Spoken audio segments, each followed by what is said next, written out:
School کے بچوں کو دیکھ لیں، آپ کانوینٹس کے بچوں کو دیکھ لیں، یونیورسٹی کے طلباء کو دیکھ لیں، ان کے پاس ایک پلان ہوتا ہے.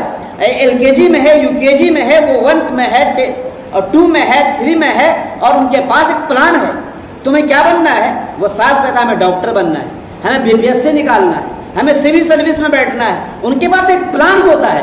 لیکن ہم مسلمان ہم لڑکوں کے پاس، مدارس کے طلباء کے پاس کون سا پلان ہے؟ سوائے خال طلباء کا ایک ذہن ہوتا ہے، ان کا ایک خواب ہوتا ہے، ان کا ایک پلان ہوتا ہے. لہذا عزیز طلباء، اگر آپ چاہتے ہو، کامیاب ہونا چاہتے ہو، تو سب سے پہلے آپ کو پلان بنانا پڑے گا. آپ کے پاس ایک کاپی ہو، آپ کے پاس ایک ڈائری ہو، اور کل کیا کرنا ہے، پرسوں کیا کرنا ہے، ہمیں سال میں کیا کیا کرنا ہے، پورے سال کی پلاننگ آج بیٹھ کر بنا لو. نمبر 2، ہمارا خواب بڑا ہونا چاہیے.